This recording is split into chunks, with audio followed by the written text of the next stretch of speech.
In every corner of the world, teachers shape the future, igniting minds and inspiring hearts. Today, we embark on a journey into the life of one extraordinary teacher here at Kagisikan Elementary School. A passionate mentor whose impact reaches far beyond the classroom walls. Meet teacher Shaina, a beacon of hope and resilience, who has dedicated her life to nurturing the next generation. Through triumphs and challenges, their story unfolds, revealing the profound connections forged with students and the transformative power of education. Join us as we explore the moments that define a teacher's life, the lessons learned, the laughter shared, and the enduring belief that every child holds the potential to shine. This is not just a documentary about teaching, it's a celebration of passion, perseverance, and the enduring spirit of a true educator. Welcome to the episode of Roots and Resilience, a Teacher in the Countryside, where we honor the remarkable journey of teacher Shain. So, good morning, ma'am. How are you today? Okay naman.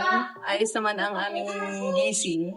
Yes, sure. How did you prepare yourself for your Syempre, laging tatandaan na bago kayo magpunta sa isang gawain, bago yung simulan na isang gawain, prepare pa syempre. Para naman yung energy nyo ay, kumbaga, ay ready. Ready for today's, day's ganap. Yes. So, ma'am, I forgot to ask earlier, what is your full name?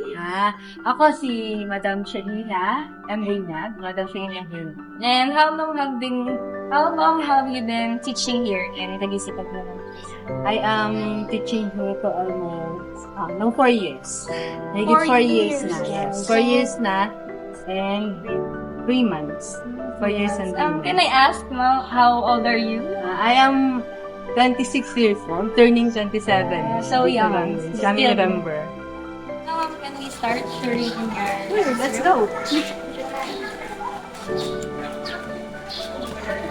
Sila yung mga grade. Yung bilang naman sila. May mahal ka na.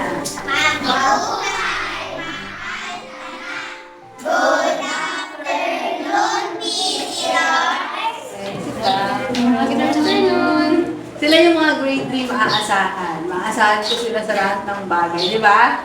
Tama ba, madam? Maaasahan ko kayo sa lahat ng bagay.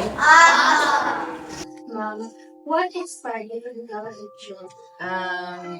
Sa totoo kasi, hindi talaga teaching ang field na gusto ko talagang takatin. Diba? When I was in college. Hindi talaga, kumbaga hindi first choice.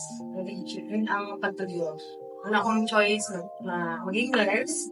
Pangalawa pa ang pagiging guro. Pero, at kinonsider ko na din ang pagiging teacher dahil nga, second choice ko na guro. At yung mga nag-inspired sa akin, syempre, common naman na talaga, yung mag-inspired sa'yo, yung mga teacher niya din dati. Kaya sabi ko, parang kasarap maging teacher, parang gusto ko din maging katulad ni Ma'am. Mga ganun. What subject do you teach? And why did you choose this? Actually, I am BSN Physical Science major, secondary. Hindi ko alam ba't, siguro natatanong niyo kung bakit nandito ako sa elementary. Kasi, ito yung opportunity nagbukas, elementary. So, kung ako kasi ay nag-secondary, isang subject lang tuturo ko, science lang. Or, kung siguro naman mabibigyan ako ng subject pang bilang. Pero dito sa elementary, lahat ng subjects ay nagtuturo ko. Maliban sa isang subject, dahil may subject teacher din yung advisory. Bale, ang natuturo ko 6 subjects. English, Filipino, ESP, Math, Science, MAPE, and AP. So, yun yung mga subjects na kahit di ko major, tinuturo ko sa kanila. Can you share a particularly rewarding moments that you've experienced inside the classroom?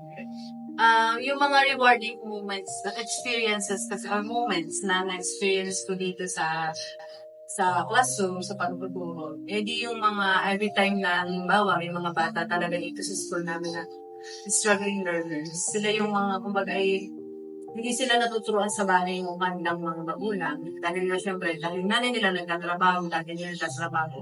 So, yung follow-up doon sa bagay, hindi na nagagawa.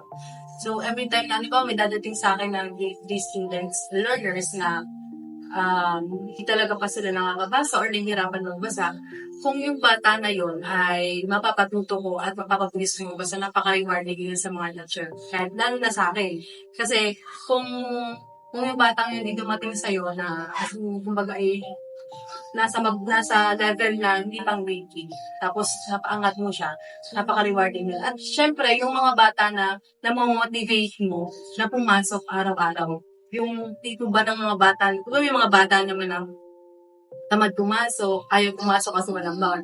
May mga bata kasi na kapag yung teacher nila ay motivating, yung teacher nila ay nakaka-inspire, gusto nila yung teacher nila, kahit walang baon yung papasok yan. Kahit yan ay yung tipong ang history nila noon ay pala-absent, papasok yan sa'yo kung yan ay nakamotivate at nai-inspire mo. So, Mom, with those experiences, how do you handle difficult situations with students? Yung mga experiences ko, syempre, dito naman sa school, marami kang kasama. Yung mga teachers ka, may principal ka. So, yung mga challenges na yun, yung challenges mo kasi sa classroom mo, kung hindi mo siya kayang i-handle or gusto mo magtanong-tanong pa kung ano pa yung pwede maging solution mo. Pwede kang magtanong sa mga coaches mo, sa principal mo. So, sila kasi, nabibigay sila ng mga advices na hindi katulad, di ba meron ka naman kasing sariling intervention mo sa mga difficulties na, or mga solution do sa difficulties mo.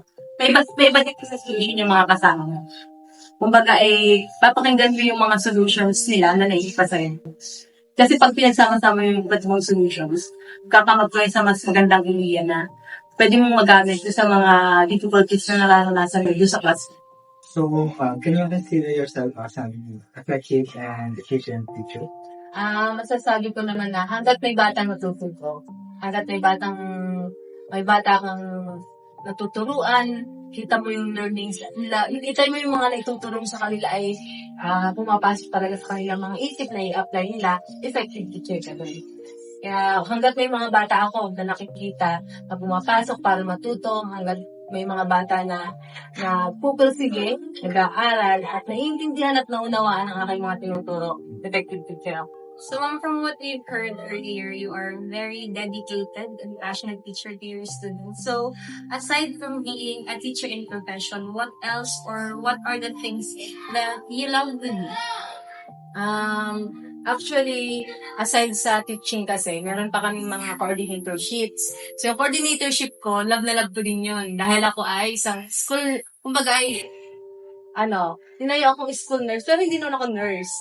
Yan lang siya, parang school nurse ako sa school. Nasa akin yung mga kit, sa akin nagpupunta, halimbawa pagka may mga nasugatan, punta sa akin. Parang kahit pa paano naman, kahit di ko natupad yung first choice ko, masaya pa rin ako kasi ginawa pa rin akong school nurse sa school na pinag-sistayan ko. Tulad niyan, may mga halimbawa, may mga masakit na, may mga sakit na bata.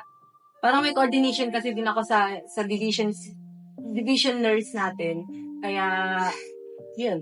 4 years na akong school nurse. Kahit paano naman masaya pa rin kahit na hindi ko natupad yung unang kong wish or yung unang pangarap sa buhay. So, from hearing your story, Mom, I think your other self was to become a nurse. Yes. And to become a doctor someday. Nurse. Tapos may isa, nag-enjoy din akong gawin yung mga photography. Kaya sabi ko nga, love na love akong picture ko itong mga to pagka may mga event kami. Ganyan. So, your working field is an opportunity to use other profession that you love or other. Kumbaga, nakuha ko na yung 3 kong pangarap sa buhay. Sa pagtuturo ko pa lang dito sa Kabisikan, nakuha ko na lahat. Ako si Shaina M. Bunyad, LPT. At nag-iwan sa inyo ng katagang, alam naman natin na mahirap ang pagtuturo. Pero kung ang magiging motibasyon natin ay ang mga batang handang matuto, bakit naman tayo hindi dito? We love